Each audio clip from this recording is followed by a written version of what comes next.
शिक्षा के साथ क्षमा और रहम को अपना लो। दुआएं दो, दुआएं लो, तो आपका घर आश्रम बन जाएगा।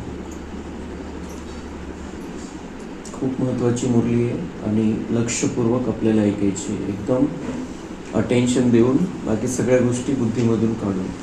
अपने घर को आश्रम कैसे बनाना है। आज बाप दादा सर्व बच्चों के मस्तक में प्यूरिटी की रेखाएं देख रहे हैं, क्योंकि ब्राह्मण जीवन का फाउंडेशन ही है पवित्रता। पवित्रता की रेखाएं कौन सी है जानते हो? पवित्रता सर्व को प्रिय है। पवित्रता सुख, शांति, प्रेम, आनंद की जननी है। पवित्रता मानव का सच्चा श्रृंगार है। पवित्रता नहीं तो मानव जीवन का मूल्य नहीं। जैसे देखते हो देवताएं पवित्र है, इसलिए ही माननीय और पूजनीय है। जर पवित्रता नहीं है तर आपल्या जीवनाला काही व्हॅल्यू नाही आहे, काही अर्थ नाही आहे। आपण जेव्हा देवता होतो, मनुष्य जेव्हा देवताई स्थितीमध्ये होता तेव्हा पवित्र होता। पवित्रता होती म्हणून आपल्यामध्ये देवत्व होतं। पवित्रता आणि दैवत्व या समान गोष्टी आहे, आणि पवित्रता आहे तर त्यावेळेला सुख, शांती, प्रेम, आनंद हे सगळं आपल्या जीवनामध्ये। तर पवित्रता म्हणजे व्यर्थपासून मुक्ती आणि विकारांपासून मुक्ती, सगळ्या प्रकारची शुद्धता, मनाने शुद्ध, शरीराने शुद्ध, आपले खानपानची शुद्धता, ही सगळ्या प्रकारची शुद्धता जेव्हा आपल्यामध्ये येते तेव्हा आपण देवता बनतो। पवित्रता नहीं तो मानव जीवन को आजकल देख रहे हो कसं झालेलं आहे आजचं जीवन। दुख, अशांती, टेन्शनने भरलेलं जीवन। एकच मुख्य कारण है पवित्रता नहीं रही, शुद्धता नहीं है, स्वच्छता नहीं। बाप दादा ने आप सभी बच्चों को ब्राह्मण जन्म का वरदान यही दिया, पवित्र भव, योगी भव। जैसे ही हमारा जन्म हुआ, हमने बाबा को पहचान लिया, जानकर पहचान लिया, तो बाबा ने पहला वरदान हमें दिया, पवित्र भव, योगी भव। हा मुख्य पाया है। पवित्र बनायचंय, योगी बनायचंय। जितकी पवित्रता तितका योग चांगला लागेल, आणि जसं योग वाढत जाईल आपला तेवढी पवित्रता वाढत जाईल। तो जिस बात के लिए बाबा ने वरदान दिया है वो तो सहज है हमारे लिए, फक्त पक्का निश्चय।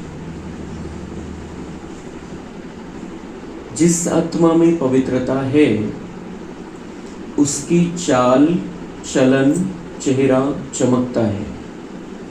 इसलिए पवित्रता ही जीवन को श्रेष्ठ बनाने वाली है। अपना जीवन श्रेष्ठ कसं बनेल? बाबा म्हणतात पवित्रता, क्योंकि पवित्रता से आपकी चाल, चलन, चेहरा सब चमक जाता है, सब सुधर जाता है, परिवर्तन हो जाता है। सगळ्यात मुख्य गोष्ट है पवित्रतेची धारणा।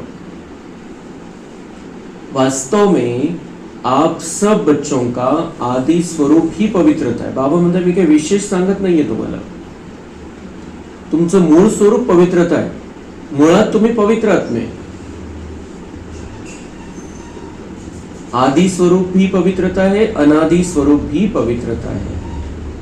परमधाम में हम पवित्र ही थे, पवित्र स्थिति में ही थे। जब देवता बने तब भी पवित्र है। तर मूळ आपलं आहे पवित्रता। ऐसी पवित्र आत्माओं की विशेषताएं उनके जीवन में सदा पवित्रता की पर्सनॅलिटी दिखाई देती है। आपलं चारित्र्य कसं राहील? पवित्र व्यक्तिमत्व पवित्रतेचं दिसेल जेव्हा आपण स्वतःला ओळखलेलं आहे। पवित्रता की रियलिटी, पवित्रता की रॉयल्टी चेहरे और चाल में दिखाई देती है। यह रेखाएं जीवन का श्रृंगार है। पवित्रता की जो रेखा बाबा देख रहा है मस्तक पर, वही बाबा कह रहे आपके जीवन का श्रृंगार है। रियलिटी है मैं अनादि आदि स्वरूप इस स्मृति से समर्थ बन जाता है.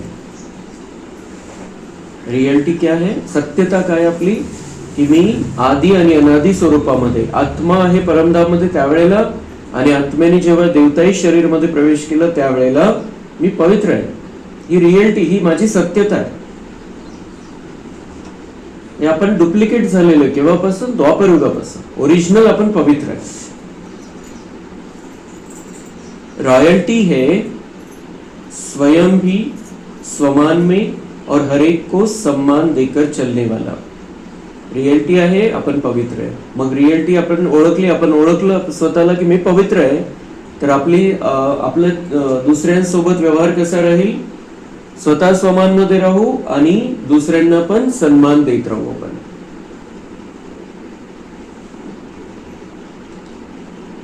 पर्सनॅलिटी है सदा संतुष्टता और प्रसन्नता.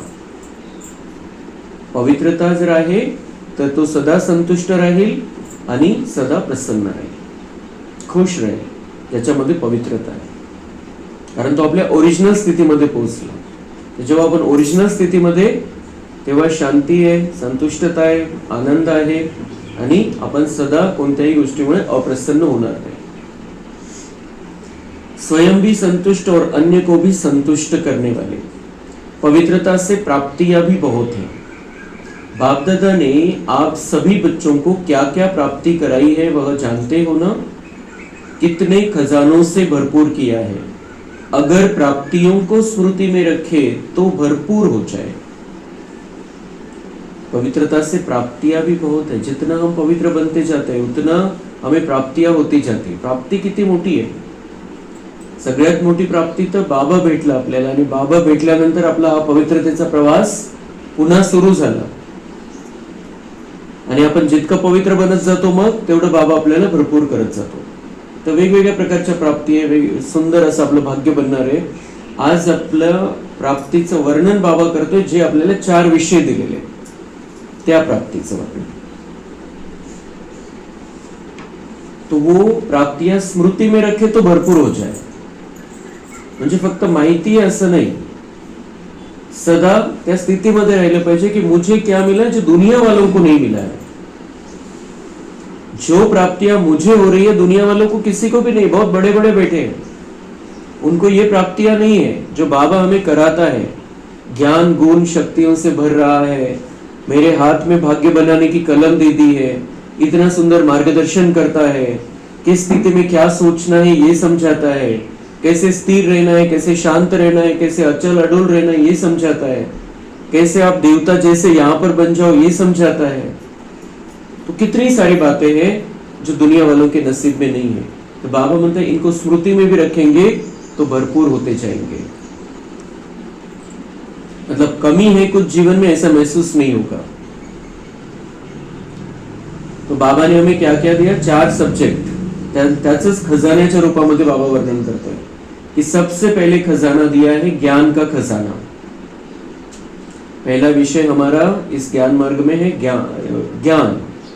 तो बाबा ने हमें ज्ञान का खजाना दिया, जिससे जीवन में रहते दुख अशांति से मुक्त हो जाते.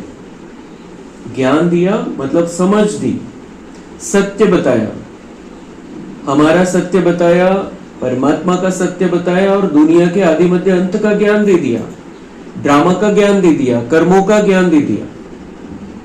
तो समझ आ गई हमें, तो इसलिए हम दुख अशांति से मुक्त हो जाते हैं, स्थिर होऊन जातो आपण, आणि प्रत्येक गोष्टीमध्ये आपण चांगलं बघतो, सुख शोधतो. तो ज्ञान से दुख अशांति से मुक्त. व्यर्थ संकल्प, निगेटिव संकल्प, विकल्प, विकर्म से मुक्त हो जाते हैं. ये समझदारी जो बाबा हमें देता है उससे व्यर्थ हमारा खत्म हो जाता है, नकारात्मकता संपून जाते, विकल्प जे येतात, विकारांचे संकल्प येतात ते समाप्त होऊन जातात, आणि विकर्म, विकारी कर्मापासून पण आपण मुक्त होतो. ज्ञान सगळ्यात महत्वाचा आधार आहे त्यासाठी, समज. अगर कोई भी व्यर्थ संकल्प या विकल्प आता भी है तो ज्ञान के बल से विजयी बन जाते हैं. काही संकल्प विकल्प, कारण आपण 63 जन्म तसं जीवन जगलेलो आहे, तर संकल्प विकल्प येणार, पण ज्ञान आहे तर ज्ञानाने आपण त्याला संपवून टाकतो जो खराब विचार आलेला आहे. दूसरा खजाना है याद, योग, जिससे शक्तियों की प्राप्ति होती है. ज्ञान से समझ मिलती है, ज्ञान से आत्मा में प्रकाश आता है, और मतलब क्लैरिटी मिल गई, समझ आ गई, लेकिन उस पर चलने की ताकत भी चाहिए. तो वो ताकत कहां से मिलेगी? बाबा की याद से, योग से ताकत मिलती है, जिससे योग से शक्तियों की प्राप्ति होती है, और शक्तियों के आधार से सर्व समस्याओं को, सर्व विघ्नों को सहज पार कर लेते हैं. तो शक्तियां आ जाती है हमारे अंदर, बाबा को याद करते हैं तो बाबा से करंट मिलता है, शक्तियां आ जाती है, आणि मग जी काही समस्या असेल, विघ्न असतील, त्याला पार करण्याची ताकद पण आपल्यामध्ये येते. अष्टशक्ती आपल्यामध्ये येतात आणि मग सहज होऊन जातं. असं नाही की समस्या येणार नाही, विघ्न येणार नाही, संकट येणार नाही, पण बाबा आपल्यामध्ये शक्ती भरतो आणि आपण त्याच्यावरती विजय प्राप्त करून घेतो. तीसरा खजाना है धारणाओं का, जिससे सर्व गुणों की प्राप्ति होती है. मतलब ज्ञान से समझ, योग से शक्ति, और धारणा से गुण. और चौथा खजाना है सेवा का, जिससे सेवा करने से, जिसकी सेवा करते हो उसकी दुआएं मिलती है. सेवा से दुआ, और फिर दुआ मिलती है, और हम सेवा करते हैं तो खुशी प्राप्त होती है. इतने खजाने बाप द्वारा सभी बच्चों को प्राप्त होते. तो ये चारच खजाने जर चेक केले तर हे चारही पण दुनियावाल्यांकडे नाही आहे. ज्ञान, योग, धारणा, सेवा, आणि हे देवता बनण्याचे मुख्य विषय. या विषयामध्ये जो पुढे जाईल तोच देवता बनणार आहे. पण या विषयामध्ये ते आलेलेच नाही दुनियावाले, तर त्यांना चान्सच नाही. तर बाबा म्हणते अपनी प्राप्तियों के नशे में रहो. इतने खजाने बाप द्वारा सभी बच्चों को प्राप्त होते हैं और सभी को मिलते हैं. ये खजाने सभी के लिए है. आपण किती वापरतोय आपल्यावरती. बाप सभी को एक जैसे ही खजाने देते हैं, कोई को कम, कोई को ज्यादा नहीं दे. बाबाने वाटूनच दिलेलं नाही. जेवढं घ्यायचं तेवढं आपण घेऊ शकतो, लेकिन लेने वालों में फर्क हो जाता है. कोई बच्चे तो खजाने को प्राप्त कर खाते पीते मौज करते और फिर मौज में खत्म कर देते. म्हणजे स्वतःसाठी वापरतात. बाबा से ये मिला है, बस मुझे खुश रहना. तो बाबा कह रहे खाते पीते मौज करते खत्म कर देते. मिल रहा है, यूज कर रहे खुद के लिए, तेवढ्यापुरतं तेवढं, आणि स्वार्थवश. और कोई बच्चे खाते पीते मौज करते जमा भी करते हैं. मतलब सब कुछ कर रहे हैं, आनंद में भी है, मौज वाला जीवन जी रहे हैं, मस्ती वाला जीवन जी रहे हैं, लेकिन उसके साथ साथ जमा भी कर रहे हैं. और कोई बच्चे कार्य में भी लगाते लेकिन बढ़ाते जाते हैं. कार्य में भी लगा रहे, कोई जमा कर रहे हैं, मतलब बिना स्वार्थ के अच्छी स्थिति में है वो जमा कर लेते हैं. और कोई बच्चे कार्य में भी लगा देते हैं, मतलब प्रैक्टिकल मध्ये वापरता है. तो वो जो कार्य में लगाते हैं बढ़ाते जाते हैं, तो उनके खजाने बढ़ते जाते हैं. जे वापरतात त्यांचे खजाने वाढत जातात. बढ़ाने की चाबी है खजाने को स्व के प्रति और दूसरों के प्रति यूज करना. हे खजाने कसे वाढतात? स्वतःसाठी वापरे. स्वतःसाठी म्हणजे स्वार्थीपणामध्ये स्वतःसाठी नाही. स्वतःसाठी वापरायचं म्हणजे मैं आत्मा हूं, देहभान में रहते हुए खजानों को यूज करेंगे बाबा ने दिए हुए, तो वो खत्म कर लेंगे हम. बरं वाटेल, चांगलं वाटेल, पण कमाई नहीं होणार जी सोबत यायची. तो बाबा म्हणते ये अपने लिए यूज करते और दूसरों के प्रति भी यूज करते हैं, तो बढ़ाते जाते हैं. अपने आप को आत्मा समझकर उस खजाने को यूज करते हैं, वापरतात, आणि दुसऱ्यांसाठी मग कार्यामध्ये लावतात, सेवेमध्ये वापरतात. हे जे खजाने ज्ञान, योग, धारणा, सेवा आणि बाकीचे सगळे खजाने स्वतःच्या कल्याणासाठी पण आणि दुसऱ्यांसाठी पण वापरतायत, तर त्यांचे खजाने वाढत जातात वापरल्यामुळे. दुनियेमधले जे खजाने वापरल्यामुळे कमी होत जातात, आणि हे जे खजाने बाबा आपल्याला देतोय ते जितकं आपण वापरू आत्मिक कल्याणासाठी आणि विश्व कल्याणासाठी, तर ते खजाने वाढत जातात. तो जो यूज करता है वह बढ़ाता है। तो अपने आप से पूछो कि यह विशेष खजाने जमा है क्या कहेंगे, हाँ या थोड़ा थोड़ा। जिसके पास यह खजाने जमा है वह सदा भरपूर रहता है। अगर हमारे पास ये खजाने जमा है, भरपूर घेतलेले बाबांकडून घेतोय आपण, तर त्याची निशाणी काय, वो सदा भरपूर रहता है। आपण कोणत्या कोणत्या गोष्टीमुळे असंतुष्ट आहे चेक करायचं। काय काय इच्छा आहे आपल्याला, असं व्हायला पाहिजे, तसं व्हायला पाहिजे, यांनी असं करायला पाहिजे, त्यांनी तसं करायला पाहिजे, म्हणजे भरपूर नाहीये, कमी वाटती आपल्याला। इसका मतलब खजाने हमने अच्छी रीति से बाबा से लिए नहीं है। अगर हम असंतुष्ट है तो प्राप्ति पूर्ण झालेली नाहीये, घेतलेली नाहीये। तो देखो, कोई भी चीज भरपूर रहती है ना तो हलचल नहीं होती है, अगर भरपूर नहीं होती तो हलचल होती, हिलती। आता डोक्यावर हंडा घेतलेला आहे आणि तो अर्धा भरलेला आहे तर हलचल होते त्याच्यामध्ये, पण फुल भरलेला आहे तर स्थिर राहतो। तर तसं या दुनियेमधलं उदाहरण बाबा देत आहे। तो ऐसे ही अगर खजाने फुल जमा है हमारे पास तो बुद्धि में हलचल नहीं रहेगी, स्थिर रहोगे, यही निशानी है। कोई भी चीज को अगर पूरी रीति से भर नहीं दो तो वह हिलती है। तो यहां भी अगर सर्व खजानों से भरपूर नहीं है तो हलचल होती है।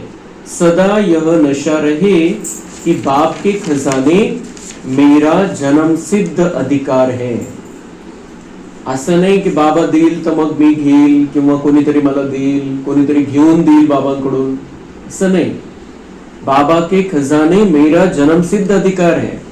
बाबा म्हणतात तुम्हाला कोणाच्याही माध्यमातून घेण्याची गरज नाहीये, किंवा मी देण्याची, तुम्ही भिकाऱ्यासारखं मागायचं आणि मी द्यायचं, हेही नाहीये। तुमचा जन्मसिद्ध अधिकार आहे या खजान्यावरती, तर तुम्हाला जेवढं घ्यायचंय तेवढं घ्या। डायरेक्ट बाबा माझ्याशी बोलतोय, आनंद घ्यायचा या बाबांच्या महावाक्यांचा, की तू मला काय सांगतोय। बच्चे तुझे पूरा अधिकार है, तुझे जितना चाहिए उतना ले ले मेरे से खजाने। कोई किसी को पूछने की जरूरत नहीं है, कोणाच्या माध्यमातून येण्याची गरज नाही आहे, कोणी मध्यस्थ नाही पाहिजे। तुला जेवढं पाहिजे तेवढं खुलं आहे, तू जेवढं घ्यायचं तेवढं घेऊ शकतो। भगवान सामने से कह रहा है और उसके पास ऐसा खजाना है जो हम 5000 वर्ष तक यूज कर सकते हैं। हमारे मृत्यु का और उसके खजाने का खत्म होने का कोई संबंध ही नहीं है। इथं तर कमाई करण्यासाठी किती कष्ट घ्यावे लागतात, किती मेहनत घेतात, आणि 1 सेकंदामध्ये मृत्यू आला, सगळं संपलं, सगळं इथलं इथं राहून जाईल। लेकिन बाबा जो खजाने हमें दे रहा है वो 5000 वर्ष हम उनको यूज कर सकते हैं। आणि बाबाने इतका खजाना दिलेला आहे आपल्याला, म्हणून तर आपण एखाद्या उड्डाणपुलाखाली नाहीये किंवा झोपडपट्टीमध्ये नाही राहतोय। उड्डाणपुलाखाली जे राहतात त्यांचे हाल बघायचे, झोपड़पट्टी मुंबईच्या तिथं बघायचंय काय हाल है, कैसे राहतात ते। हमने खजाने लिए, अभी तक वो हम यूज कर रहे हैं बाबा से, इसीलिए तो हमारा इधर जन्म हुआ है, भारत में हुआ, भारत में भी विशेष हम बाबा के महावाक्य सुनने के लायक हैं। हमारा शरीर भी साथ देता है भगवान के महावाक्य सुनने को। तो मतलब हम अभी तक वो खजाना, बाबा का जो खजाना है अभी तक चल रहा है हमारे साथ में, और ऐसे इसको कंटिन्यू करना है हमें अगले कल्प में। तो अभी भरपूर हो जाना है फिर से। बाप ने दिया, आपने लिया, तो सब खजाने किसके हुए, आपके हो गए ना। बाबा ने तो खुला कर दिया है सब कुछ, हमने ले लिया, तो वो ले लिया, जिसने ले लिया उसके हो गए खजाने। तो जिसके पास खजाने हैं वह कितना नशे में रहता है। थोड़ा पैसा आला तो इकडे नशा वाढून जातो लोकांचा, और यहाँ पर तो क्या क्या नहीं दे रहा है बाबा हमें, तो कितना नशा चढ़ना चाहिए। जैसे छोटा सा राजा का लड़का राजकुमार होता है, पता भी नहीं होता है कि बाप के पास क्या क्या खजाना है, लेकिन नशा रहता है कि बाप के खजाने मेरे खजाने हैं, और खजाने की खुशी में रहता है। एक राजकुमार, बाबा म्हणता है उसको मालूम नहीं है मेरे बाप के पास कितना खजाना है, लेकिन वो कितना नशे में और कितना खुशी में रहता है खजाने की, मैं मालामाल हूं। मेरा बाप राजा है, कितना नशे में और खुशी में रहता है. तर बाबा म्हणताय तुम्ही तर कोणाची संतान आहे आणि सगळ्या खजान्याचे मालक झालेले, तर तुम्ही किती खुशी आणि नशेमध्ये राहायला पाहिजे. अगर खुशी कम रहती है तो उसका कारण क्या होता है? बाप ने तो खजाने दिए हैं, सुना, लेकिन एक है सुनने वाले, दूसरे है समाने वाले. जो समाने वाले हैं वह नशे में रहते हैं. तो बाबा म्हणता है अगर खुशी कम रहे, इतना सारा खजाना बाबा दे रहा है, मुरली के माध्यम से इतना सारा खजाना देता है, फिर हम उसको अपना बनाते हैं, फिर उसके खजाने से कनेक्शन जोड़ते हैं, उसके साथ जोड़ने से वो सारा कुछ अपना हो जाता है. अगर हम वैसा करेंगे, सब कुछ सिर्फ सुन लिया, तो बाबा म्हणता फिर खुशी कैसे रहेगी? सुनने का आनंद तो मुरली के समय आ जाएगा, पण त्याला वापरायचंय. जेव्हा आपण इथून जातो तेव्हा ते खजानेला वापरायचंय. किसी ने यहां से हम इतना सारे सुंदर बातें सुन के यहां से निकलते हैं, किसी ने जाके हमको कुछ गलत शब्द बोल दिया, सारा मुरली पर पाणी. किती बाबांनी किती उच्च लेवल आपली सांगितली आणि आपण लगेच परेशान एखाद्याचा साधारण शब्दाने. उसका पार्ट है, उसको हमने कुछ बोला होगा पिछले जन्म में, इसलिए वो रिटर्न दे रहा है. संपलं, फिटम फाट झाली. पण आपण हे खजाने जेव्हा आपण आपले मानू तेव्हा होईल कि खुशी का खजाना मेरा है, आनंद का खजाना मेरा है, सुख का खजाना मेरा है, मैं उसका अधिकारी हूं. तो अगर सुख, शांति, आनंद, प्रेम अगर यहाँ पे भरा हुआ है, तो बाहर वाले का एक शब्द हमें परेशान कैसे कर सकता है? त्याला जागाच नाहीये मध्ये. तो बाबा म्हणता है सुनना नहीं, सिर्फ सुनने के साथ समाना, मतलब अंदर पक्का कर लेना कि मैं बाबा का हूं, बाबा मेरा है. तो वो जो बाबा का दिया हुआ है वो सब कुछ अब मेरा हो गया है और मुझे अधिकार है, मैं जितना चाहूं उतना ले सकूं. जितना खुशी में रहना है मेरे हाथ में, कितना आनंद में रहना है मेरे हाथ में, कितना शांति में रहना है मेरे हाथ में, क्योंकि वो खजाना मेरा है. मुझे किसी की हिम्मत नहीं मुझे अशांत कर दे, कोई भी कैसा भी है, लेकिन मुझे बाबा ने शांति दी है, बाबा ने शक्ति दी है मेरे अंदर, बाबा प्रेम भर रहा है, खुशी दे रहा है. तो कोई दुनिया के किसी भी व्यक्ति में, चाहे बहुत छोटे लेवल का है चाहे बहुत बड़ा है, मेरे इस नशे को उतारने की ताकत नहीं रहनी चाहिए. कब होगा वो? सिर्फ मुरली सुनने से नहीं होगा, इसको सुनने के बाद समाना है, पक्का करना है, मुझसे क्या कह रहा है बाबा. मुरलीमध्ये काय आलं हे नाही, मला बाबांनी काय सांगितलं की माझ्यासाठी मुरली.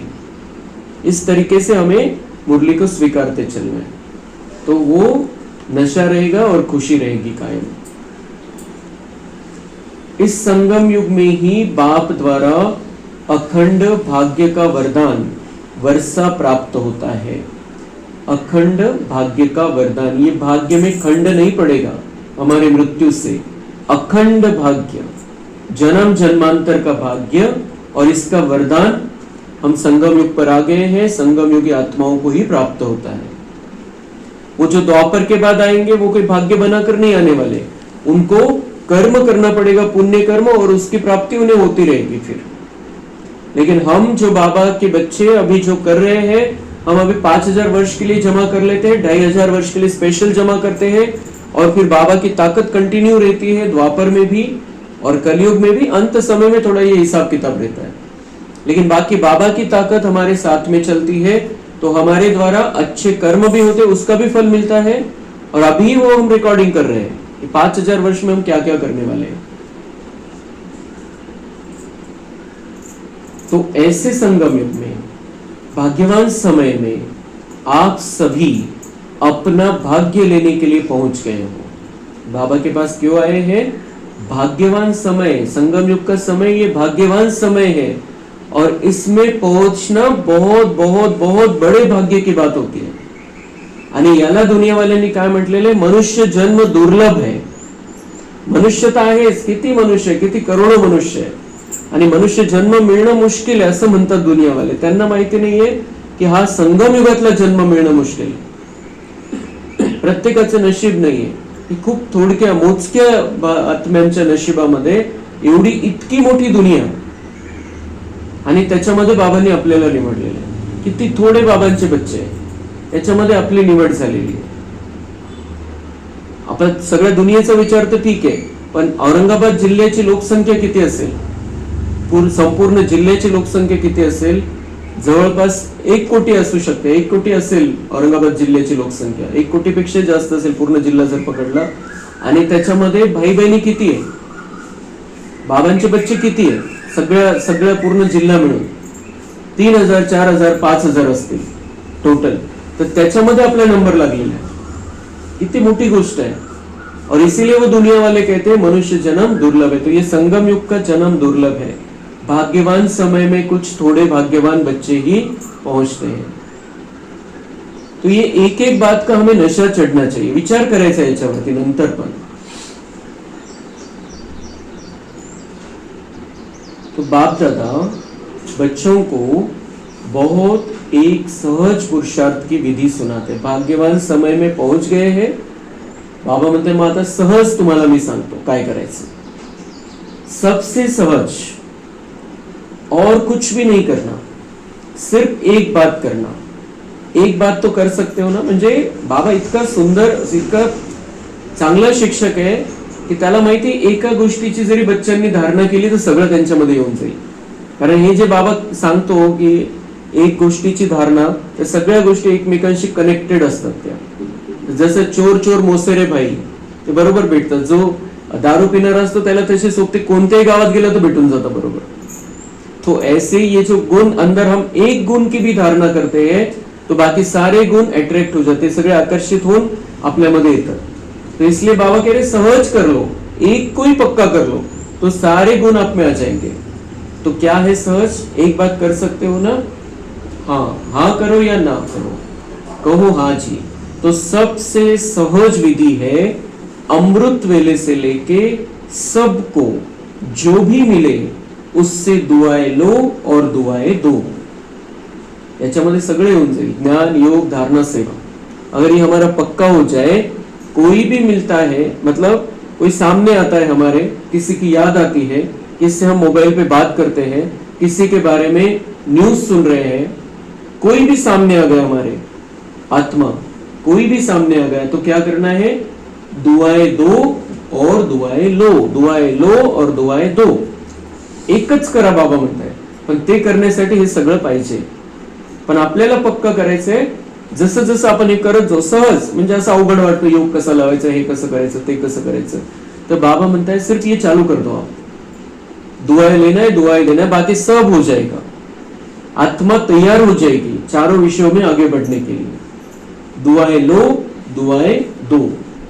चाहे क्रोधी भी आवे लेकिन आप उसको भी दुआएं दो और दुआएं लो, क्योंकि दुआएं तीव्र पुरुषार्थ का बहुत सहज यंत्र है। तीव्र पुरुषार्थी बनायचे तो यंत्र है। दुआ लेंगे, दुआ देंगे तो आपके पुरुषार्थ को बहुत ज्यादा स्पीड आ जाएगी। कोई भी आ जाए आपके सामने, कोई कितना भी क्रोधी हो, कैसा भी हो, दुआएं दो, दुआएं लो, पक्क करून घ्यायचंय। आताच बघायचंय आपण की कोणीतरी माझ्या समोर आलेला आहे, खूप चिडून बोलतोय, माझा अपमान करतोय, लेकिन मुझे उसको दुआ देनी है। वो नहीं बदलने वाला है, मुझे बदलना है, मुझे उसको दुआ देनी है। बिल्कुल पक्का करायचं है। सुन रहे हैं, सुनते समय बहुत अच्छा लगता है, लेकिन हमें वो चित्र देखना है। हमारे घर में कोई बोल रहा है, बाहर कोई बोल रहा है, गली में कोई बोल रहा है, किसके बारे में कुछ पता चला, इसने गलत कर दिया, उसने गलत कर दिया। बहुत बड़े रूप में भी हम देखते हैं, इस राष्ट्राध्यक्ष जो है, प्रधानमंत्री ने गलत कर दिया, इसने गलत कर दिया। कोई भी कैसा भी दिखाई देता है, हमें दुआ देनी है, दुआ लेनी है, क्योंकि आत्मा का आत्मा से कनेक्शन रहता है। आपण आपला कुठं संबंध नाही, अमेरिकेतला कोणीतरी त्याच्याविषयी आपण चुकीची भावना करतोय, तर ती त्या आत्म्यापर्यंत पोहोचत असते। कारण आत्म्याचं आत्म्याशी कनेक्शन आहे, बोलायची भेटायची गरज नाही, हे एनर्जी लेवल वरती चालतं। आणि जेव्हा आपण त्याच्याविषयीच चुकीचं काही विचार करतोय, तर त्याच्याकडून पण आपल्याला ऑटोमॅटिक ते चुकीचं येईल। इकडून आपण पाठवतोय तिकडून येईल।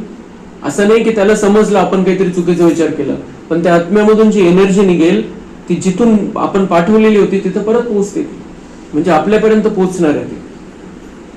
त्याच्यामध्ये विज्ञान पण आहे आणि मानसशास्त्र पण आहे। तो बाबा जो सिखाता है उसमें सारा ये जो दुनिया की सत्यता है, जो दुनिया वाले प्रयोग करते रहते हैं, ये बाबा ने पहले ही हमें तयार कर दिया उसके लिए की ये बाबा सगळं ते सायन्स आणि तशा भाषेमध्ये आपल्याशी बोलत नाही, सहज भाषेमध्ये आपल्याशी बोलतो कि ऐसा करो, इसका रिजल्ट अच्छा होगा. तो जैसे साइंस में रॉकेट है ना, तो कितना जल्दी कार्य कर लेता है, ऐसे दुआएं देना और दुआएं लेना यह भी एक बहुत सहज साधन है. रॉकेट मध्ये किती स्पीड आहे, तर तसं दुआ मध्ये पण स्पीड आहे, खूप फास्ट कार्य करते.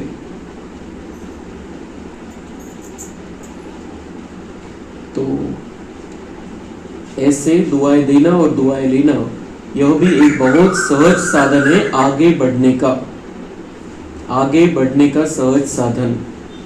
दुआएं दो दुआएं लो, किती सोपं करून सांगतोय बाबा. इतकं मोठं ज्ञान, दुनियेची बादशाही त्याला आपल्याला द्यायची आहे, 5000 वर्षाचं भाग्य बनवायचंय, 21 जन्मामध्ये खूप श्रेष्ठ स्थितीमध्ये ठेवायचंय. आणि पुरुषार्थ काय सांगतोय, दुआ दो दुआ लो. दुनिया वाले भी कहते हैं दुआ दो दो, लेकिन कैसे देनी है, किसको देनी है. वो मनुष्यों को दुआ देते हैं, शरीर को दुआ देते हैं, शरीरधारी समझकर दुआ देते हैं, अपने आप को शरीर समझ के दुआ देते हैं. तो उन दुआओं का वैसा कुछ असर होता नाही, थोडंफार तर होतो, कारण खूप चांगलं केलेलं आहे आपण, तर दुआ मिळतात. पण जे ऍक्च्युअल आपल्याला जन्म या जन्मानंतर पुढे कामात येणार आहे, जन्म जन्मांतर कामात येणार आहे, ती विधी बाबा आपल्याला शिकवतो. तो दुआ देने वाला कौन और लेने वाला कौन, ही क्लैरिटीज नहीं है तिकडे. मैं आत्मा दुआ देता हूं, उस आत्मा को दुआ दे रहा हूं. शरीर समजून दुआ देतो, त्याला शरीर समजून दुआ देतो, स्वतःला शरीर समजून दुआ देतो, तर त्याचा तेवढा असर नाही. तो अमृत वेले बाप ने सहज याद से दुआएं लो, और बाप से सहज याद से दुआएं लो, तो सारा दिन दुआएं दो और दुआएं लो. तो अमृत वेला से ये शुरू कर देना है, बाबा से दुआएं लेनी है अमृत वेला में, और फिर दिन भर में दुआएं देनी है और दुआएं लेनी है. पहले अमृत वेला में बाबा से दुआएं लेनी है. जितना बाबा को याद करते हैं, ऑटोमेटिक बाबा की दुआएं हम तक पहुंचती है. और भगवान की दुआएं जिसको प्राप्त होंगी, उसको किसी और की किसी चीज की जरूरत नहीं है. तो दिन भर में बाबा कह रहे अमृत वेला में लो मेरे से, और दिन भर में दुआएं दो और दुआएं लेते रहो. यह कर सकते हो, कर सकते हो तो हात उठाओ. पक्क करायचंय आपण, आपल्याला करायचंय. आज खूप सुंदर तारीख आहे, 25/5/25, आणि खूप सुंदर मुरली आलेली. आणि ही धारणा जर आपल्याकडून होईल, खूप मोठं भाग्य बनेल. बाबांनी आपल्याला मशीन दिलेली भाग्य बनवण्याची, स्पीड वाली मशीन. दुआ दो दुआ लो. तो आज हमें पक्का कर लेना है कि आज से मेरा जीवन बदल गया, अभी दुआ वाला जीवन है. तो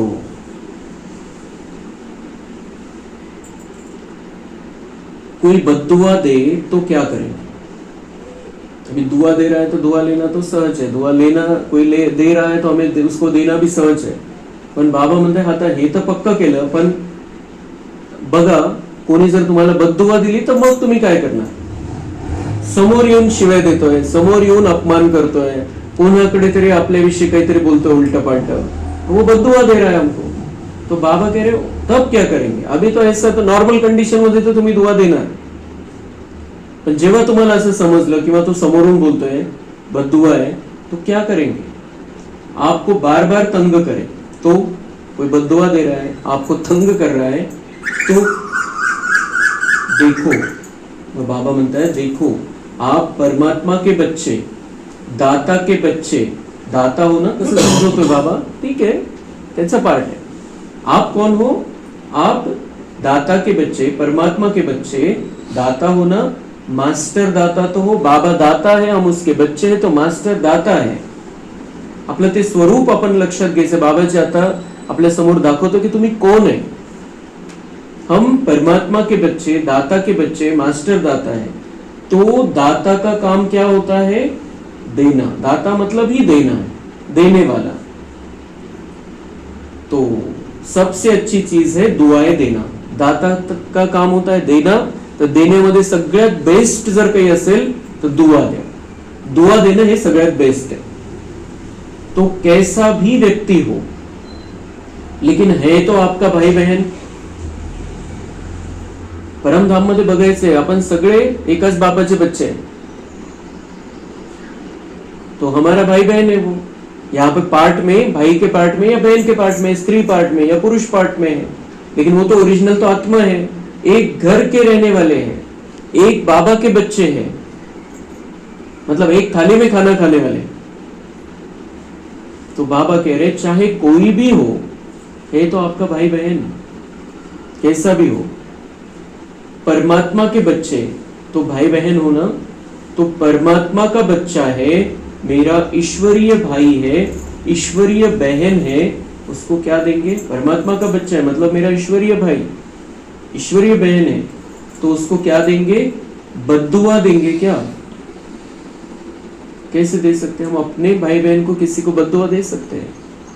पण विचार करायचा आहे, आपले सख्खे भाऊ बहीण कसे असू द्या, आपण बद्दुआ देऊ शकतो का?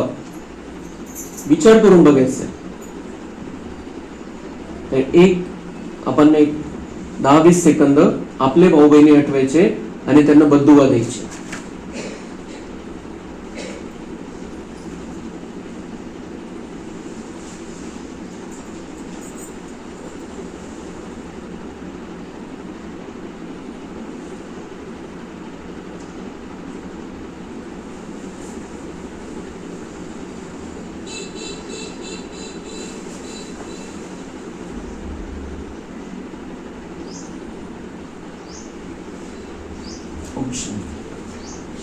देऊ शकलं का कोणी?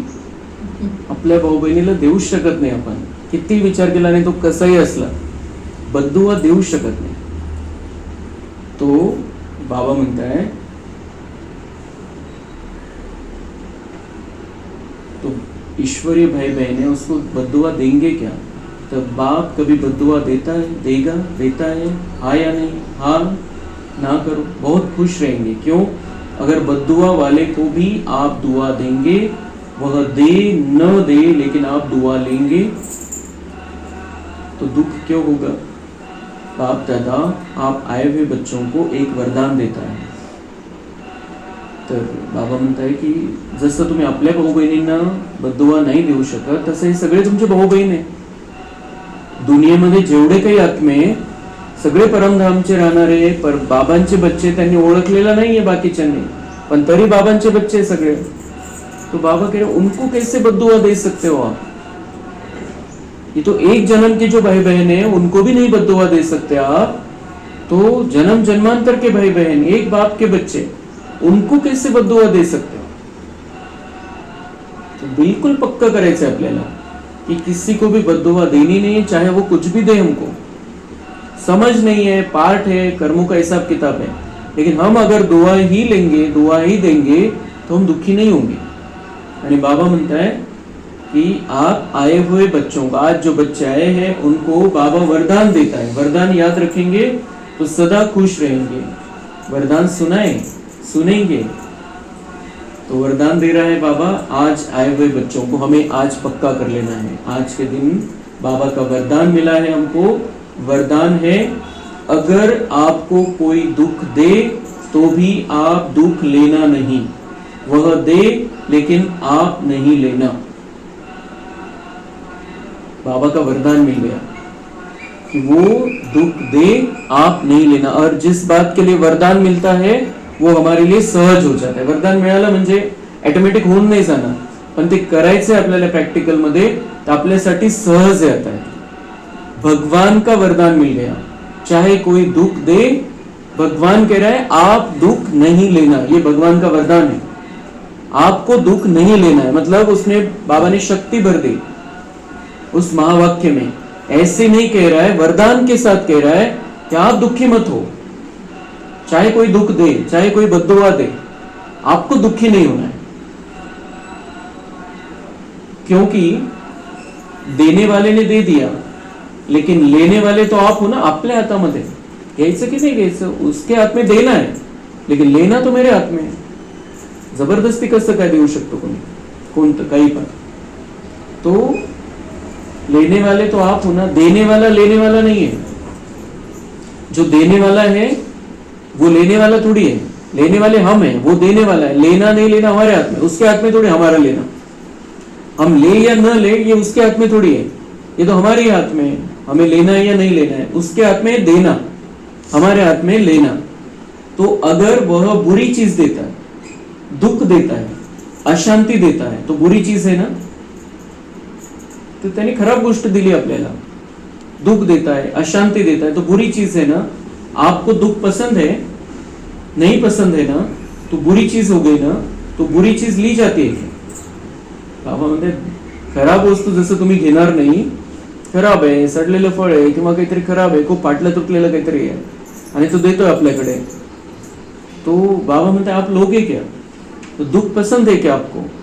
तसं ते गोष्ट पसंद नहीं तो तुम्ही घेणार नहीं, तो तसं बाबा म्हणते दुख भी तो आपको पसंद नहीं, फिर क्यों लेते हो? वो दे रहा है लेकिन आप लो ही नहीं।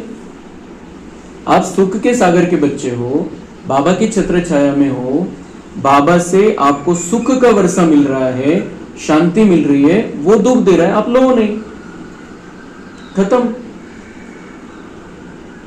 तो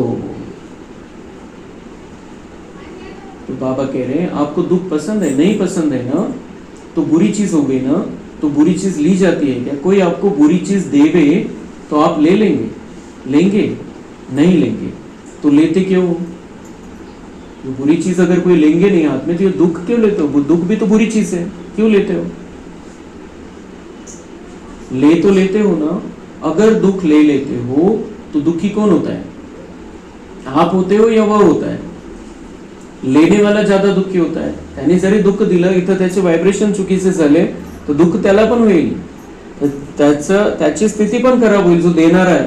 पण जास्त दुःख कोणाला होतं? ज्याने घेतलं, देणाऱ्याने ते देऊन टाकलं 1 सेकंदामध्ये, 1 मिनिटामध्ये, पण घेणारा त्याला किती दिवस घेऊन चालतो? तो ज्यादा दुखी कौन होता है? छोटी चीज को हम बड़ा बना देते हैं, दुखी हो जाते हैं। तो लेने वाला ज्यादा दुखी होता है। अगर अभी से दुख लेंगे नहीं तो आधा दुख तो आपका दूर हो गया, लेंगे ही नहीं ना, घेतलंच नाही, भले दिलेलं आहे त्याने, तुम्ही घेतलंच नाही, नाही घेतल्यामुळेच अर्ध दुःख तर समाप्त झालं, आणि घेतलं जर तर किती पट होऊन जाईल त्याचा हिशोब नाही। तो और आप दुख के बजाय उसको सुख देंगे तो दुआएं मिलेंगी ना, तो सुखी भी रहेंगे। मतलब नहीं लिया, आधा खत्म, फिर वो दुख दे रहा है, उस समय आप दुआएं दे दो, तो बाबा कह रहे आप सुखी रहोगे। मतलब आधा भी दुख नहीं रहेगा। आधा दुख कब खत्म? जब आपने लिया नहीं। मग अर्धा पार्ट काय की त्याच वेळेला त्याला दुआ दे, तो बाबा म्हणते इधर आएगा ही नहीं, आधा भी दुख नहीं, तो आप सुखी रहोगे, सुखी रहोगे।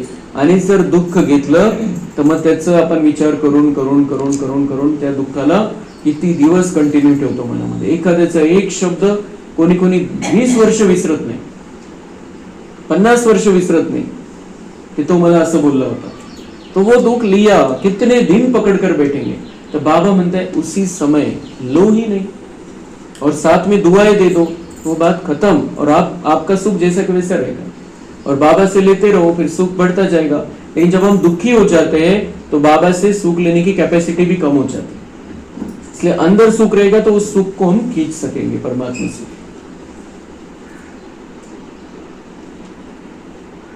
तो सुखी भी रहेंगे और दुआओं का खजाना भी भरपूर होता जाएगा। हर आत्मा से कैसी भी हो आप दुआएं लो, मतलब कैसी भी आत्मा हो आप दुआएं लो, मतलब आप दोगे तो उस आत्मा से गुप्त रीति से दुआएं मिलेंगी। जर आपण कोणाविषयी शुभ भावना ठेवलेली आहे, भले तो देणार नाही आपल्याला, पण त्या आत्म्याविषयी कंप्लीट शुभ भावना आहे, एक संकल्प सुद्धा त्याच्याविषयीचा अशुभ नाहीये, बददुआचा नाहीये, ऑटोमॅटिक सिस्टीम ही बनलेली की त्या आत्म्यापासून दुआ निघतील। भलेही जोपर्यंत आपला हिशोब आहे तोपर्यंत तो वरवरून काहीतरी चुकीचं करत राहील आपल्याविषयी, पण आत्मा आत्मधून दुआ देत रहेल, क्योंकि जो हमारी शुभ भावना है वो अंदर तक जाकर पहुंचती है आत्मा में, इसलिए वो असर करती है। म्हणून बाबा म्हणते चाहे कैसा भी हो आप दुआएं लो, आपको दुआएं लेनी है, बद्दुआ नहीं लेनी है किसी की, डायरेक्ट भी नहीं लेनी सामने से भी, और अंदर से भी उसके बद्दुआ हमारे लिए न निकले। तो ये इतना सहज नहीं, दुआएं देना दुआएं लेना इतना सहज नहीं. बाबा ने किती त्याचं बारकाईने स्पष्ट केलेलं आहे. और ये ऐसा ज्ञान, ऐसी बातें बाहर कहाँ मिलेगी हमको. वो तो कह देते, सुना देते, दुआएं लेना अच्छा है, दुआएं दो, दुआएं लो. पण बाबा किती बारकाईने त्याचं वर्णन करतो. आणि ऍक्च्युअल मध्ये काय करायचंय, कसं त्याच्याशी कनेक्शन करायचंय, कोणतं काय ज्ञानाचे पॉइंट्स आहे त्याच्यामध्ये, ये सब कितना बाबा हमें बारीकी से समझाता है.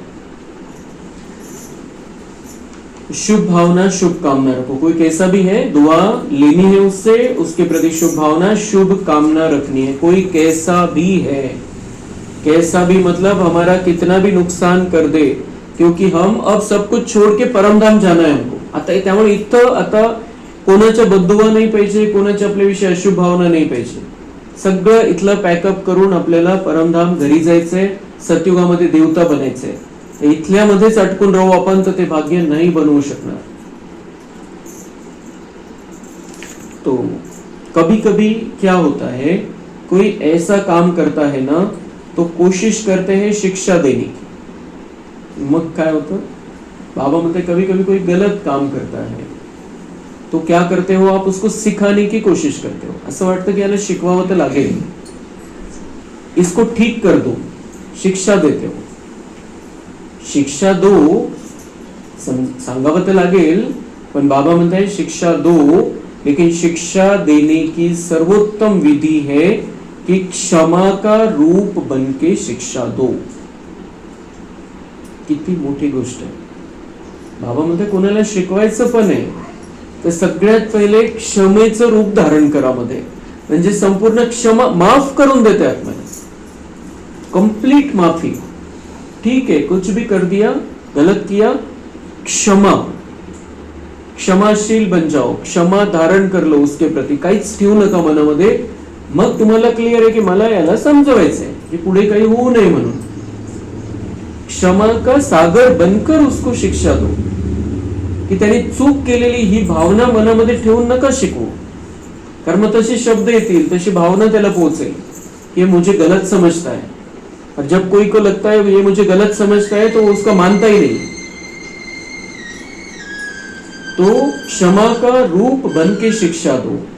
सिर्फ शिक्षा नहीं दो, रहम, क्षमा भी करो और शिक्षा भी दो. दो शब्द याद रखो, शिक्षा और क्षमा दोन्ही सोबत. भले शिकवायचंय आपल्याला, सांगायचंय, समजवायचंय, पण क्षमाशील बनून. शिक्षा और क्षमा, रहम. अगर रहम दिल बन के उसको शिक्षा देंगे तो आपकी शिक्षा काम करेगी. रहम दिल बन के उस आत्मा के प्रति दया की भावना रख के शिक्षा देंगे. उसने गलत किया है, ये गलत व्यक्ति है, ऐसा समझकर शिक्षा देंगे तो कुछ असर नहीं होने वाला, उसका वो संस्कार और बढ़ता जाएगा.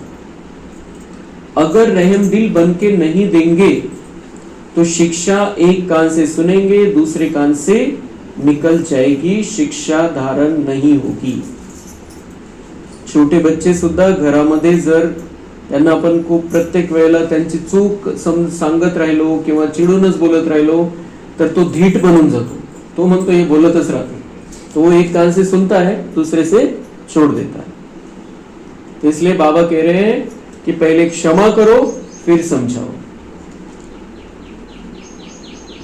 तो बाबा कह रहे हैं कि अगर रहम दिल बन के नहीं देंगे तो शिक्षा एक कान से सुनेंगे, दूसरे कान से निकल जाएगी, शिक्षा धारण नहीं होगी. ऐसे है ना, अनुभव है, सगळ्यांना माहिती काय होतं. असं नाही की मुलांना चिडून बोलत राहिलं तर ते बिलकुल ऐकतातच, ते नाही ऐकत. एक दोनदा ते धाकामध्ये राहतात पण त्यांना लक्षात येऊन जातं, मग नंतर मग ते ऐकत नाही. तो बाबा कह रहे आपको भी अनुभव है इस बात का की चिडून त्याला माफ न करता जर काही समजवलं तर त्याचा काही उपयोग होत नाही. तो अनुभव है. आप भी किसका शिक्षक तो नहीं बन जाते, शिक्षक बनना जल्दी आता है, लेकिन क्षमा करना दोनों साथ साथ चाहिए. बाबा म्हणते आप भी शिक्षक तो नहीं बन जाते. दुनिया वालों के लिए नहीं कह रहा है बाबा, हमारे लिए कह रहा है कि आपको शिक्षक तो बनना है, ठीक है, समझाना पड़ेगा, बताना पड़ेगा, लेकिन शिक्षक का ही रूप नहीं होना चाहिए, साथ में क्षमा का रूप, दोनों साथ साथ चाहिए. अभी से रहम, रहम करने की विधि है शुभ भावना, शुभ कामना। जैसे कहते हैं ना, सच्चा प्यार पत्थर को भी पानी कर देता है, ऐसे ही क्षमा स्वरूप से, शिक्षा देने से आपका कार्य जो चाहते हो यह नहीं करे, यह नहीं हो, वह प्रत्यक्ष दिखाई देगा। यानी नाही करायला पाहिजे, असं नाही पाहिजे, तर बाबा म्हणताय की तुम्ही काय करा, क्षमा वापरा, क्षमा करा आणि मग त्याला समजावा, तर ते होऊन जाईल प्रत्यक्षमध्ये। पण तुम्ही माफ नाही केलं आणि बोलताय त्याला फक्त, तर बाबा म्हणताय की ते प्रॅक्टिकल मध्ये तुम्हाला जे पाहिजे ते होणार नाही। आपके रहम दिल बन शिक्षा देने का प्रभाव, उसकी कठोर दिल भी परिवर्तन हो जाएगी। आप दया का सागर बनकर उसको माफ करके अगर समझा रहे हैं, तो बाबा म्हणते हैं उसकी कठोर दिल भी परिवर्तन हो जाए। जैसे प्यार पत्थर को पानी बना देता है, वैसे ही बाबा कह रहे क्षमा का आपका स्वरूप भी उसको पिघला देगा। तो क्या वरदान मिला? न दुख देना, न दुख लेना। तो बाबा वरदान दे रहा, वरदान के रूप में। ये तो शिक्षा है, सावधानी है, इशारा है, बाबा की वार्निंग है, लेकिन बाबा आज उसको कैसे रूप में दे रहा है? वरदान के रूप में। तो हमारे लिए बहुत सहज है, वरदान मिल गया। दुख न देना है, न लेना है। किसी को दुख देना नहीं है, मेरी वजह से किसी आत्मा को दुख न पहुंचे, उसके मन में कोई दुख का संकल्प न आए, और फिर हमें दुख तो लेना ही नहीं है, उल्टा दुआ देनी जो दुख दे रहा है उसको। तो पसंद है तो अभी लेना नहीं, गलती नहीं करना। बाबा कह रहे अभी आपको पसंद है, दुख नहीं लेना, नाही घेतलं तर आपण सुखी राहू, नाही घेतलं तर आपलंच कल्याण आहे, शांती राहील जीवनामध्ये, आनंदी राहू आपण। तो बाबा म्हणते ये चीज तो अगर आपको पसंद है कि दुख नहीं लेना, नहीं पाहिजे मध्ये दुख, ये पसंद है, तो बाबा म्हणते आता चूक नका करू, अभी गलती नहीं करना, अभी दुख लेना ही नहीं है। चाहे कोई भी, कोणीही असू द्या, घरातलं असू द्या, भाऊबंद असू द्या, नातेवाईक असू द्या, कोई नहीं असू द्या, अभी बाबा कह रहे गलती मत करो, अभी दुख लेना नहीं है, क्योंकि घर वापस चलना है। जब बाप दुख नहीं देता तो फॉलो फादर तो करना है ना। बाबा किसी को दुख नहीं देता, बाबा के बारे में तो हमने क्या क्या कितना कितना गलत बातें फैलाई, फिर भी वो अपने समय पर आता है और हमारे लिए उसने सेकंड रखा है, उसका कोई भी फायदा नहीं है। ऐसा होते हुए भी बाबा किसी को दुख नहीं देता है, तो हम उसके बच्चे हैं, हमें भी किसी को दुख नहीं देना है। तो जब आप दुख नहीं देता तो फॉलो फादर तो करना है ना, कर रहे हैं, बाबा कह रहे कर रहे हैं ऐसा। आप भी दुख नहीं देते हो किसी को, बाबा कह रहे कभी कभी थोड़ा डांट देते हो, डांटना नहीं, रहम करो, रहम के साथ शिक्षा दो।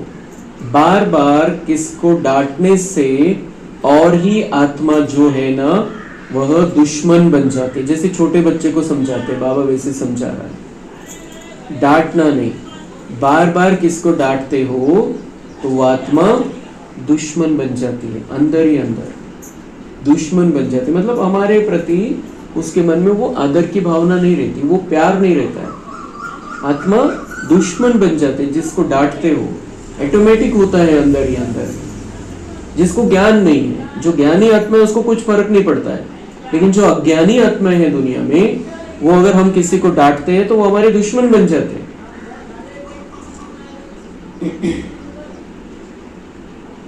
तो घृणा आ जाती है। परमात्मा बच्चे होना तो जैसे बाप पतित को भी पावन बनाने वाला है, तो आप दुखी को सुख नहीं दे सकते हो। बाबा तो कितना बड़ा काम करता है, पतित को पावन बना देता है, तो हम दुखी को सुख नहीं दे सकते। अगर कोई दुख दे रहा है इसका मतलब ही वो दुखी है, तो दुखी है, तो उस दुखी को आपको सुखी बनाना है उसके पास, इसलिए तो दे रहा है, मतलब दुखी है, दुख है इसलिए दुख दे रहा है, मतलब वो खुद दुखी है। तो हम बाबा कह रहे हैं आप मेरे बच्चे हो, आप उसको सुख नहीं दे सकते हो। अभी जाकर ट्रायल करना, ट्रायल करेंगे ना, बाबा म्हणते अभी सुन तो लिया, वरदान भी मिल गया, उसकी क्लॅरिटी भी आ गई, आता ट्रायल करा। घरी गेल्यानंतर ट्रायल करना, करेंगे ना ट्रायल, तो पहले चॅरिटी बिगिन्स ॲट होम। तर बाबा म्हणते आता घरापासून सुरुवात करा। याची ट्रायल कुठे करायची? पहले घरापासून। परिवार में अगर कोई दुख देवे तो भी दुख लेना नहीं। घर को आश्रम बनाना चालू करना है तो परिवार में भी, हमारे घर में भी कोई अगर दुख देवे, कुछ गलत बोले हमसे, हमारा उसको समझ में नहीं आए, कैसे भी हमें दुख लेना नहीं, दुखी नहीं होना है। कोई अगर हमें दुख दे रहा है, गलत बोल रहा है, उसी समय दुआ देनी है, बाबा की दुआ, बाबा की सुख की किरणें उनको देनी है। दुख लेना नहीं है, मला असं कसं बोलला, ये नहीं, ये बिल्कुल नहीं होना चाहिए। परिवार से ही शुरू करना है, दुख लेना नहीं, दुआएं देना, रहम दिल बनना। कोई दुख दे रहा है परिवार में, घरातलं बाबा सांगताय, उनको दुआ देना, रहम दिल बनना। पहले घर वालों को करो, आपके घर का प्रभाव मोहल्ले में पड़ेगा, मोहल्ले का प्रभाव देश में पड़ेगा, देश का प्रभाव विश्व में पड़ेगा। बाबा म्हणते हैं मेरा हर बच्चा अगर अपने घर में जाके ये शुरू कर दे तो उसका प्रभाव, तो प्रत्येक गल्लीतले बसलेले गावातले पण, तो बाबा म्हणता है कि घर का प्रभाव कहां पर पड़ेगा, आपकी गली पर, मोहल्ले पर पड़ेगा, उसका प्रभाव फिर देश में पड़ेगा और देश का प्रभाव विश्व में पड़ेगा। अगर हर एक बाबा का बच्चा ये स्टार्ट कर दे, ये पुरुषार्थ कि दुख देना नहीं है, दुख लेना नहीं है, दुआ देनी है, दुआ लेनी है, तो बाबा म्हणता है कि घर तो सगळीकडे विश्वापर्यंत हा प्रभाव जाईल। तो सहज है ना, अपने परिवार में शुरू करो। क्योंकि देखो, एक भी अगर क्रोध करता है तो घर का वातावरण क्या हो जाता है, घर लगता है या युद्ध का मैदान लगता है। तो कोई आवाज अगर बाहर जा रही है तो बाहर वाले क्या कहते हैं, क्या युद्ध लगा रहता है इनके घर में। तो घर लगता है या युद्ध का मैदान। तो उस समय अच्छा लगता है, नहीं लगता है ना। अगर किसी का गुस्सा निकल रहा है तो अच्छा नहीं लगता है, वाइब्रेशन गलत हो जाते पूरे घर में। तो अपने अपने साथियों से, अपने अपने कार्यकर्ताओं से न दुख लेना न दुख देना। तो परिवार हो गया, फिर हमारे साथी है, कार्य में जो साथी कामकाज करतो आपण त्यावेळेला जे साथी है त्यांना बाबा म्हणतात न दुख लेना न दुख देना, दुआएं देना और दुआएं लेना। अगर आप अधिकार से ऐसे समय पर भी दिल से मेरा बाबा कहेंगे, परमात्मा बाबा, मेरा बाबा, तो कहावत है कि भगवान सदा हाजिर है। अगर आपने दिल से अधिकार रूप में ऐसे समय पर मेरा बाबा कहा तो बाप हजूर हाजिर हो जाएगा। क्योंकि बाप किस लिए है, बच्चों के लिए तो है, और अधिकारी बच्चे को बाप सहयोग नहीं दे यह हो ही नहीं सकता है, असंभव। तो परिवर्तन करके जाना, जैसे आए वैसे नहीं जाना, परिवर्तन करके ही जाना। फिर बाबा म्हणता है जब आपको कोई दुख दे रहा है, कोई बद्दुआ दे रहा है, बाबा कह रहे हैं आप में वो शक्ति नहीं है, मुझे बुला लो, उस समय मुझे बुला लो, मेरा बाबा, परमात्मा बाबा, तो मैं आ जाऊंगा। और आप अधिकार से मुझे बुलाओगे और मैं आऊंगा नहीं, ये असंभव, अशक्य गोष्ट आहे की मी येणार नाही। बाबा म्हणतात तुमच्याकडून होत नाही, तुम्हाला असं वाटतं का खूप दुःख देतोय, खूप बद्दुआ आहे, खूप चुकीचा शब्द बोलला। बाबा म्हणतात मुझे बुला लो तुरंत। सुख का सागर, शांति का सागर आ जाएगा तो हमारे अंदर कितनी शांति आ जाएगी, कितना सुख मिलेगा। तो उसका जो दुख देना है वो प्रभाव ही नहीं डालेगा हमारे ऊपर। बाबा कह रहे एक सेकंड में मुझे बुलाओ, मैं हाजिर हूं आपके लिए, एक सेकंड में आ जाऊंगा। और मैं अपने अधिकारी बच्चों को सहयोग न दूं, हो ही नहीं सकता है। भगवान बाबा मेरे लिए कह रहा है, मुझे कह रहा है बच्चे मुझे बुला लो उस समय, और मैं आऊंगा नहीं, ये हो ही नहीं सकता है, असंभव है। सामने से ऑफर दे रहा है, मुझे दुखी होना ही नहीं। अगर हम दुखी होंगे ही नाही तो बहुत ऊंचा पुरुषार्थ कर पाएंगे।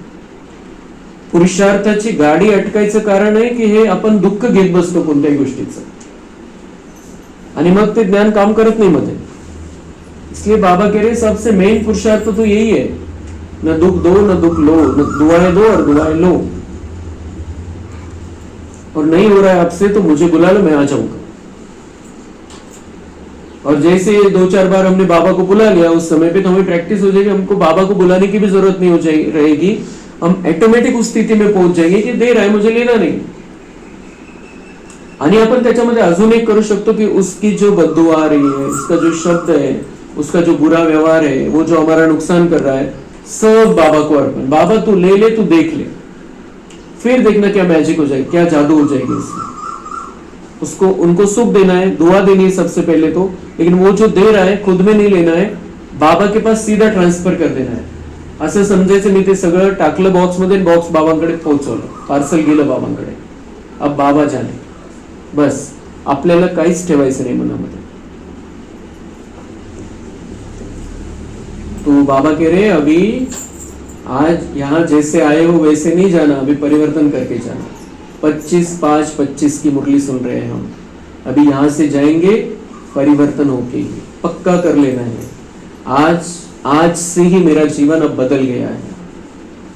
और ये बदलाव अगर हमारे अंदर आ जाएगा जो बाबा ने आज समझाया, तो हमारा पूरा जो पुरुषार्थ की गाड़ी है वो उड़ान भरने लगेगी विमानाच्या स्पीड में.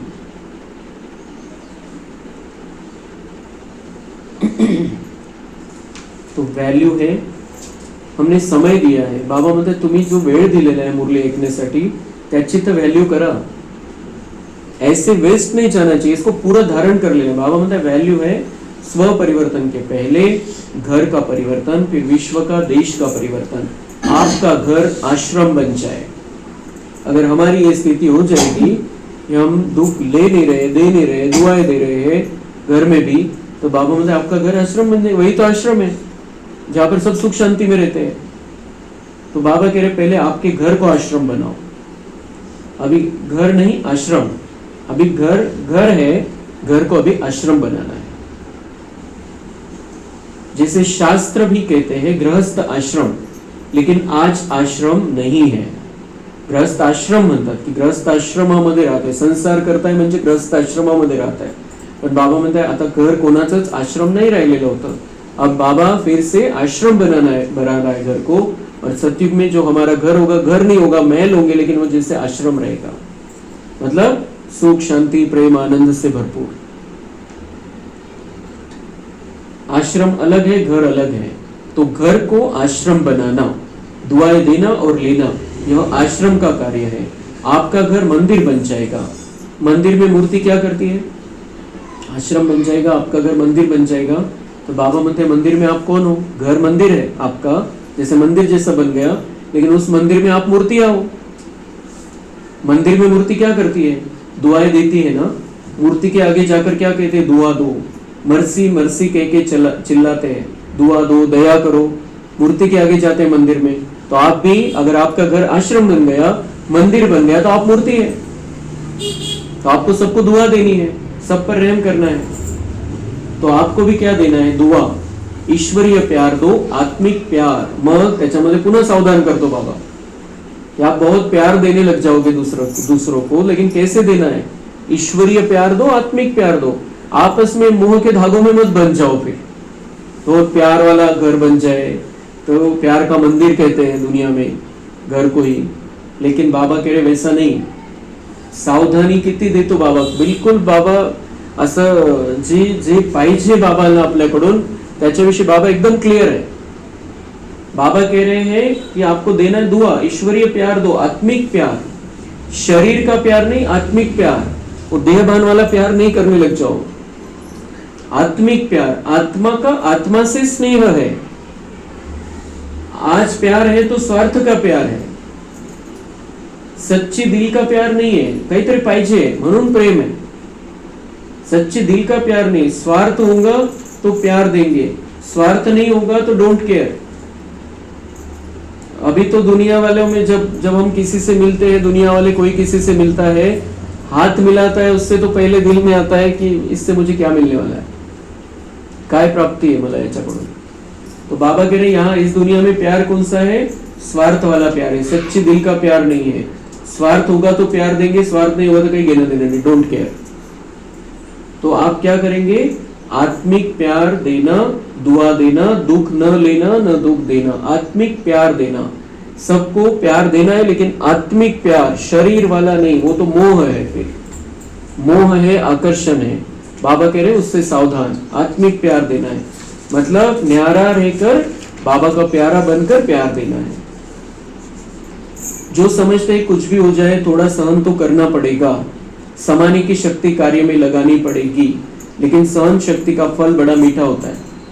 बाबा म्हणतात मग आता हे करायचंय, दुःख द्यायचं नाही, दुःख घ्यायचं नाही, दुआ द्यायचंय, तर मग सहन पण करावं लागेल. त्याच्यासाठी सहनशक्ती वाढवावी लागेल, समानेची शक्ती वाढवावी लागेल की हाँ ठीक है बोलना संपला, समा लेना है अपने अंदर. और उसमें भी समा हम, बाबा ने ऑफर दी मेरे पास भेज दो, तो बाबा में समा देना है, खत्म हो जाएगी बात.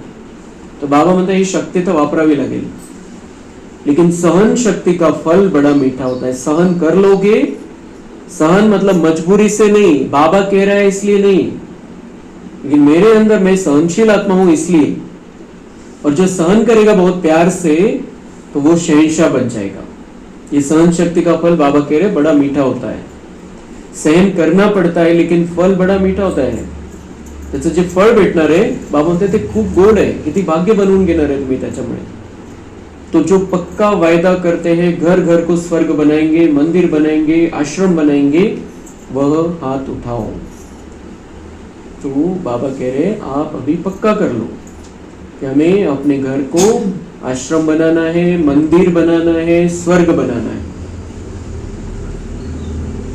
अच्छा, चारों ओर के परमात्मा प्यार के अधिकारी बच्चों को चारों ओर सर्व खजानों से भरपूर, निर्विघ्न, निर्विकल्प, निर्व्यर्थ संकल्प रहने वाली श्रेष्ठ आत्माओं को साथ साथ स्व परिवर्तन करने और कराने के उमंग उत्साह में उड़ने वाले बच्चों को, साथ साथ बाप दादा को सच्ची दिल का समाचार देने वाले सच्चे दिल वाले बच्चों को विशेष दिलाराम के रूप में, बाप के रूप में, शिक्षक के रूप में, सदगुरु के रूप में पदम गुना याद प्यार और नमस्ते. हम रूहानी बच्चों का रूहानी बाप दादा को याद प्यार, गुड मॉर्निंग, नमस्ते. वाह बाबा वाह, शुक्रिया बाबा, शुक्रिया.